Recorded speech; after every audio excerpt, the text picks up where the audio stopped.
Bonjour à tous, dans cette vidéo nous allons voir la notion de continuité, donc on va définir ce que c'est qu'une fonction continue et on va donner quelques propriétés des fonctions continues. Alors on commence par définir ce qu'est une fonction continue.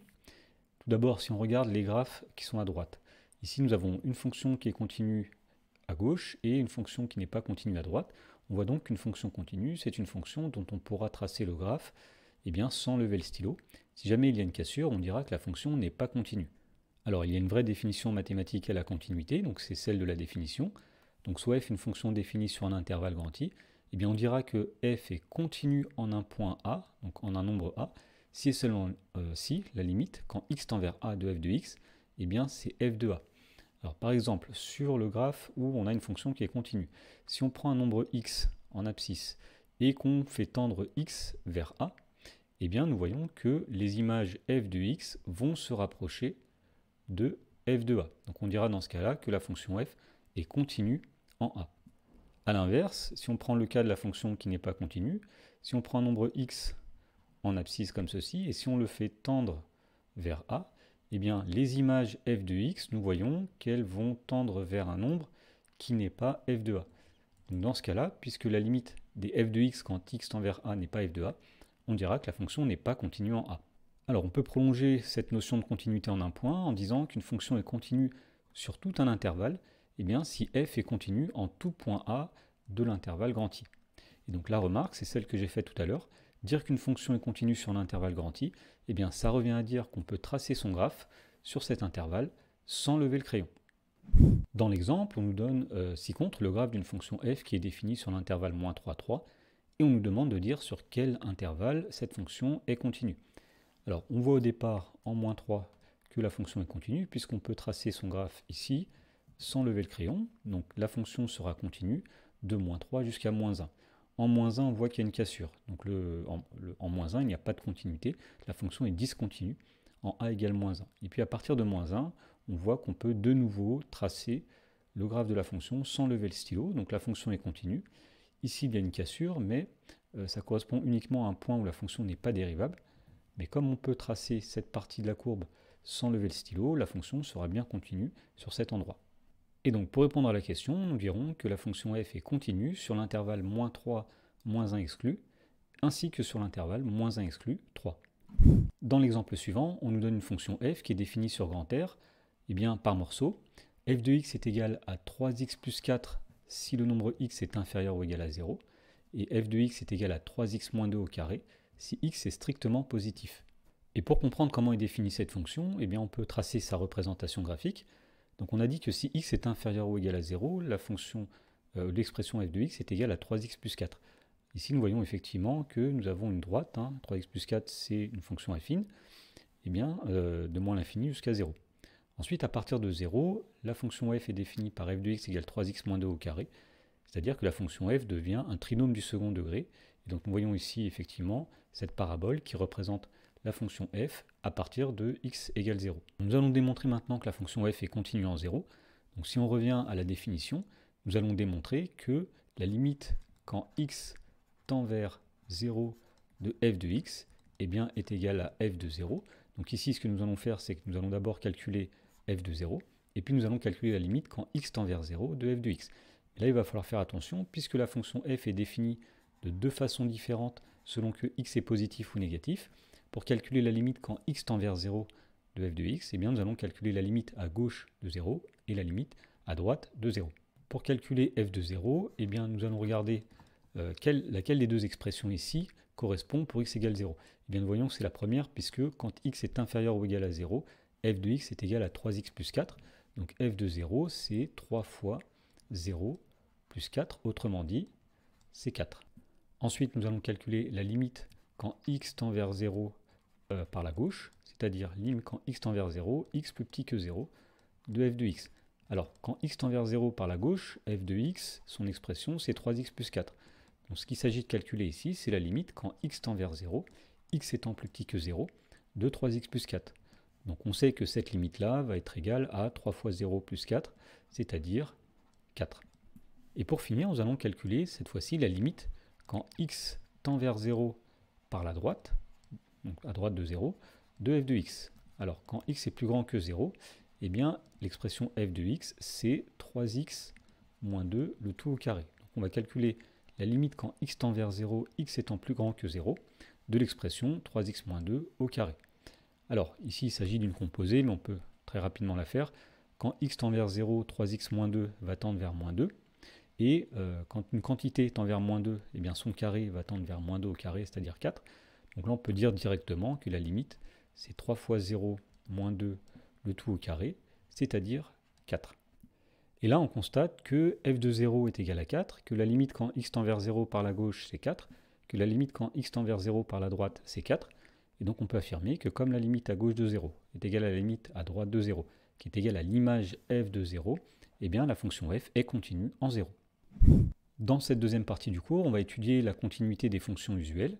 Et donc on va voir finalement que la plupart des fonctions qu'on connaît au lycée sont des fonctions continues. Alors la proposition nous dit que les fonctions polynômes, la fonction exponentielle, la fonction racine carrée, la fonction valeur absolue, eh bien toutes ces fonctions-là sont continues sur leur ensemble de définitions. Et la deuxième proposition va nous dire la chose suivante: la somme, le produit, le quotient ou même la composée de fonctions continues, eh bien ce seront toujours des fonctions continues sur chacun des intervalles où elles sont définies. Alors un petit exemple, si on prend la fonction f qui est définie par exemple racine carrée de exponentielle de x plus 3x au carré, eh bien cette fonction-là sera continue sur grand R, puisque la fonction exponentielle est continue sur grand R, la fonction 3x carré est continue sur grand R, puisque c'est un polynôme, et ici on a une composée d'une fonction continue, e de x plus 3x carré, avec une fonction continue, la fonction racine carrée. Donc on pourra dire que la fonction f est elle-même continue sur grand R. Dans l'exemple, on nous dit soit g la fonction définie sur grand R par g de x égale donc moins x carré moins 2x si x est inférieur ou égal à moins 1, et 2 plus x e de x plus 1 si x est strictement supérieur à moins 1. Alors on a représenté la fonction g ici, donc de moins l'infini à moins 1, on a un morceau de parabole, disons, puisque la fonction g est un trinôme si x est plus petit ou égal à moins 1. Et puis à partir de moins 1, eh bien, on a une courbe qui correspond à la fonction 2 plus x e de x plus 1. Et donc dans la première question, on nous demande de justifier que g est continu sur l'intervalle moins l'infini moins 1 et sur l'intervalle moins 1 plus l'infini. Alors pour justifier cela, eh bien, on va utiliser la proposition précédente. Donc tout d'abord sur l'intervalle moins l'infini moins 1, eh bien, g de x est moins x carré moins 2x, c'est un polynôme. Et donc on dira que g est continu sur moins l'infini moins 1 parce que g est un polynôme sur cet intervalle. Et sur l'intervalle moins 1 plus l'infini, on voit que g, c'est la somme donc, de la fonction 2 qui est une constante, donc qui est continue, et du produit x fois e de x plus 1. Alors la fonction qui a x associe x, c'est un polynôme, donc elle est continue. La fonction qui a x associe exponentielle de x plus 1, c'est une composée de la fonction x plus 1 avec la fonction exponentielle. Bref, tout ça pour dire que la fonction g est continue sur l'intervalle moins 1 plus l'infini, comme somme, produit et composée de fonctions continues sur l'intervalle moins 1 plus l'infini. Dans la question numéro 2, on nous demande d'étudier la continuité de g en moins 1. Donc ce qu'on va faire, c'est qu'on va calculer tout d'abord g de moins 1. Alors g de moins 1, l'expression qui correspond, c'est l'expression moins x carré moins 2x, puisque cette expression est valable si x est inférieur ou égal à moins 1. Donc on va dire que c'est moins 1 au carré, moins 2 fois moins 1, c'est-à-dire donc moins 1 plus 2, c'est-à-dire 1. On calcule ensuite la limite quand x tend vers moins 1 par la gauche de la fonction g. On calculera ensuite la limite quand x tend vers moins 1 par la droite, et on essaiera de voir si ces limites sont les mêmes, et surtout si elles sont égales à g de moins 1, l'image de moins 1 par la fonction g. Alors la limite quand x tend vers moins 1 de g de x, eh bien c'est la limite quand x tend vers moins 1, x plus petit que moins 1, de moins x carré moins 2x. Donc ça, c'est parce que si x est plus petit que moins 1, ben g de x, c'est moins x carré moins 2x. Alors cette limite, elle va être égale, eh bien, quand x tend vers moins 1, ici il suffit simplement de remplacer x par moins 1, puisque la fonction moins x carré moins 2x eh bien, est continue, c'est un polynôme. Donc nous dirons que c'est moins 1 au carré, moins 2 fois moins 1, et nous trouvons 1. On calcule ensuite la limite à droite quand x tend vers moins 1, donc la limite quand x tend vers moins 1, x étant plus grand que moins 1. Eh bien, la limite de g de x quand x tend vers moins 1 par la droite, c'est la limite quand x tend vers moins 1, x étant plus grand que moins 1, de l'expression 2 plus x e de x plus 1. Alors cette limite, eh bien, ça vaut simplement 2 plus donc moins 1 fois exponentielle de moins 1 plus 1, on a tout simplement remplacé x par moins 1, puisque la fonction 2 plus x, e de x plus 1, elle est continue sur grand R, hein. Donc si on fait sa limite quand x tend vers moins 1, eh bien ça donnera simplement l'image. Alors ici, nous obtenons donc 2 moins exponentielle de 0, c'est-à-dire 2 moins 1, ça donne 1. Et donc on constate que ces deux limites sont égales à 1, et surtout que ces limites sont égales à g de moins 1, qui vaut lui-même 1. Donc on peut affirmer que la limite à gauche en moins 1 de g est égale à la limite à droite en moins 1 de g, qui est égale à g de moins 1. Et bien tout ça, ça nous permet d'affirmer que la fonction g est continue en moins 1. Alors bien sûr, ceci on le constatait sur le graphe ici, on voyait que les deux morceaux finalement se recollaient. Et dans la question 3, on nous demande que peut-on en déduire. Eh bien, puisque la fonction était continue sur l'intervalle moins l'infini moins 1 exclu, qu'elle est continue en moins 1, et qu'elle était continue de moins 1 à plus l'infini, eh bien on peut affirmer que la fonction g est continue sur grand R tout entier. Et pour finir, nous allons faire le lien entre dérivabilité et continuité. Alors la notion de dérivabilité, c'est une notion qui est plus forte que la notion de continuité. Ça demande moins de choses d'être continue que d'être dérivable. Alors la proposition suivante nous dit que toute fonction dérivable sur l'intervalle est automatiquement continue sur cet intervalle. Alors par exemple, si on prend n'importe quelle fonction affine, par exemple 3x plus 5, cette fonction-là, on sait qu'elle est dérivable, on sait même calculer sa dérivée, f' de x est 3, et bien puisque cette fonction est dérivable sur grand R, eh bien elle sera continue sur grand R.